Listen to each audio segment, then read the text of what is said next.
একটা প্রোগ্রামে যাওয়ার সময় যে জুনিয়রটা নিয়ে আপনি প্রোগ্রামে যাচ্ছেন সেই জুনিয়রটাকে প্রশ্ন করুন, তুমি জানো তো কীভাবে ঢুকতে হবে পার্টির বাড়িতে? জানো কি যে এদিক ওদিক তাকানো যাবে না? জানো কোন দিকে তাকিয়ে প্রোগ্রাম শুনবে? তুমি জানো? পার্টির বাড়িতে যাওয়ার পরে যদি তোমার আত্মীয় তোমাকে ডাকে রান্নাঘরে, তুমি যাবে কি না যাবে না জানো?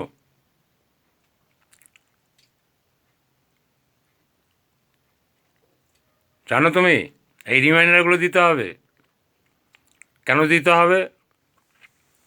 রিমাইন্ডার না দিলে পর ও জানে কি না, যদি না জানে আপনি রাস্তায় শিখিয়ে নিতে পারবেন পটাপট।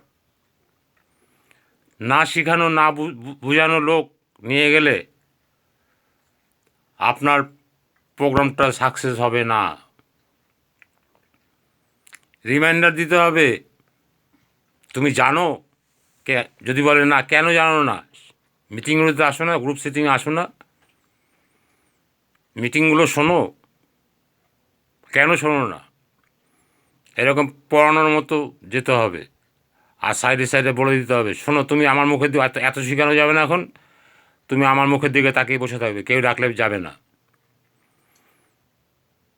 আমি না বললে কোথাও নড়বে না, ঠিক আছে? হ্যাঁ, শর্টে বুঝিয়ে দিলাম, প্রোগ্রামে ঢুকলাম। এই রিমাইন্ডারগুলোর প্রয়োজন আছে, কেননা স্কুলে যখন পড়ানো হয় ছাত্রও জানে 1 ঘন্টা পরে ক্লাস শেষ, মাস্টারও জানে 1 ঘন্টা পর ক্লাস শেষ। তাহলে ছাত্র মাস্টার অ্যাডজাস্ট হয়ে যদি 1 ঘন্টা পর ক্লাস শেষ হয় সেইভাবে শেষ করলেই পারে, করে না। 25,000 টাকা মায়না দিয়ে একটা লোক রাখা হয়েছে ঘন্টা মারার জন্য, ঘন্টা বাজানোর জন্য একটা লোক রাখা হয়েছে, 25,000 টাকা মায়না। স্কুল তো, স্কুলের এখন মায়না বেশি। তাহলে মাস্টারমশাই আর ছাত্ররা ঘড়ি দেখে, স্যার হয়ে গেছে 1 ঘন্টা, মাস্টারমশাই বলল ওরে কটা বাজে দেখ তো, 1 ঘন্টা হয়েছে, তাহলে তো 25,000 টাকা বেঁচে যায় না। ঘন্টা দিয়ে রিমাইন্ডার দিতে হয়, তেমন জুনিয়রকেও আপনাকে রিমাইন্ডার দিতে হবে, মনে করিয়ে দিতে হবে, তবেই কিন্তু আপনি সফল হবেন, অন্যথায় সফল হবেন না। এই খাটনিগুলো, এই পরিশ্রমগুলো করতে হবে। মনে মনে ভেবেন না যে যে কী বলবো, মানে হরিদাসের মোয়া, এটা মনে মনে ভাববেন না। যত সহজ তত কঠিন, যদি রিমাইন্ডারগুলো না দেন তাহলে কিন্তু আপনার সাকসেস হবে না, মিলিয়ে নেবেন এগুলো। তাই শেখার প্রয়োজন আছে, শিখতে হবে, শেখাতে হবে, মন দিয়ে শুনছে কিনা দেখতে হবে। যদি মন না দেয়, মনে দেওয়ার মতো কথা বলতে হবে, তাহলে মানুষ চঞ্চল। এইখানটা আছে মস্তিষ্ক, ব্রেন এইখানটা আছে, এই চলে গেল মামা বাড়িতে, এই পিসি বাড়িতে চলে গেল, এই কলকাতা দিল্লি চলে গেল।